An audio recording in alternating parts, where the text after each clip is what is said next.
dari kelompok 2. Nah, jadi pada kesempatan ini kami akan menjelaskan mengenai semangat kebangkitan nasional dan juga Sumpah Pemuda. Sebelum itu, kami akan memperkenalkan diri kami. Perkenalkan nama saya Rizkaman Nurdi. Perkenalkan nama saya Siswa di Mabus Sembiring. Perkenalkan nama saya Revan Purba. Perkenalkan nama saya Geralo Purba. Saya Vidi Dewi. Matikan dulu. Ya, kami akan menyampaikan surat dari kelompok kami. Bergotong royong, telah berkorban, dan bernalar kritis. Kelompok 2, yes, yes, yes, is the best. Dan berikut adalah video dari kelompok kami. Halo semuanya, perkenalkan nama saya Rizkaman Nurdi.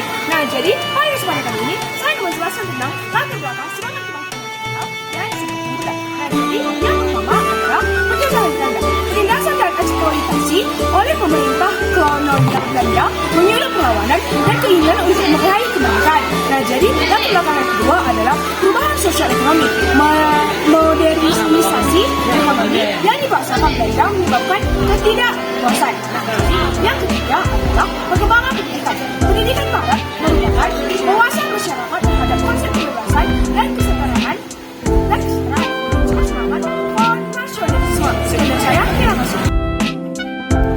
Halo semua, perkenalkan nama saya Siswa di Mabus Sembiring. Jadi saat ini saya akan melanjutkan mengenai latar belakang dari semangat kebangkitan nasional dan juga Sumpah Pemuda. Jadi yang keempat itu adalah pengaruh revolusi dunia. Peristiwa-peristiwa besar seperti revolusi Prancis dan revolusi industri Eropa memberikan inspirasi kepada intelektual Indonesia untuk mencari jalan keluar dari penjajahan. Semua faktor ini bersama-sama membentuk dasar bagi munculnya semangat kebangkitan nasional di awal abad ke-20 yang kemudian mencapai puncaknya dengan pembacaan Sumpah Pemuda pada tanggal 24 Oktober 1928.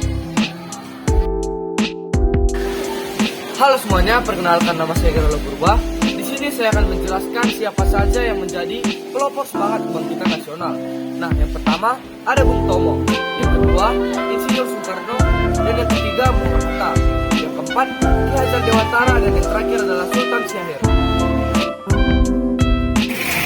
Halo semuanya, perkenalkan nama saya Vidi Dewi. Di sini saya akan menjelaskan daerah Medan. Pertempuran Medan adalah perlawanan rakyat terhadap Sekutu dan Netherlands Indies Civil Administration atau NISA yang terjadi di Medan, Sumatera Utara pada 1945. Pertempuran ini berawal ketika Sekutu mendarat di kota Medan pada 9 Oktober 1945 di bawah pimpinan Brigadier Jenderal TNI Kelly. Pertempuran Medan area adalah perlawanan rakyat terhadap Sekutu dan Netherlands atau NISA yang terjadi di Medan, Sumatera Utara. Pada 1945, pertempuran ini berawal ketika Sekutu mendarat di kota Medan pada 9 Oktober 1945 di bawah pimpinan Brigadier Jenderal Kelly.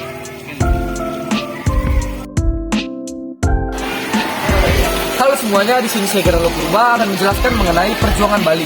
Nah, selama perjuangan kemerdekaan Indonesia, Bali tidak mengalami pertempuran besar seperti layaknya wilayah-wilayah lain.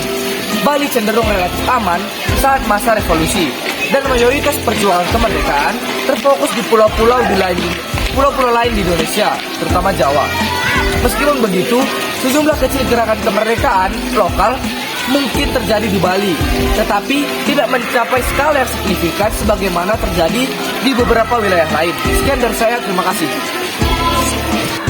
Nah, jadi selanjutnya saya akan menjelaskan mengenai Semarang. Nah, jadi pertempuran 5 hari Semarang merupakan peristiwa sejarah yang menandai perjuangan warga Semarang dan Indonesia dalam bersama-sama mempertahankan kemerdekaan Indonesia.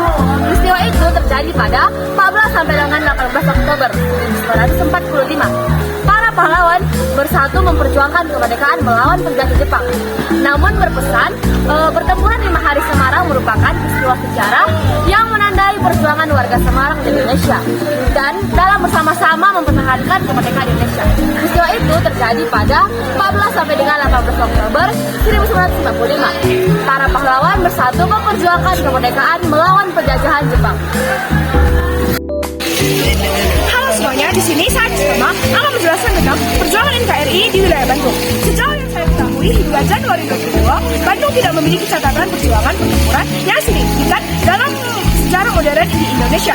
Namun, peristiwa sejarah yang dapat berkembang dan penting untuk mengonfirmasi informasi baru, untuk memeriksa sumber ini, untuk mendapatkan gambaran yang lebih akurat. saya Revan Joseph Purba akan menjelaskan tentang pertempuran Surabaya. Nah, pertempuran ini paling terkenal di Surabaya, teman-teman. Selama masa perjuangan kemerdekaan Indonesia adalah pertempuran 10 November 1945. Pertempuran ini merupakan bagian dari perlawanan rakyat Indonesia dan tentara Indonesia terhadap tentara sekutu yang hendak merebut kembali kendali atas Indonesia setelah Jepang menyerah pada Perang Dunia Kedua.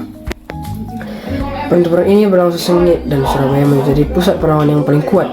Meskipun akhirnya Indonesia harus menyerah, peristiwa ini dianggap sebagai salah satu titik penting dalam sejarah kemerdekaan Indonesia dan menjadi simbol perlawanan yang gigih terhadap kolonialisme.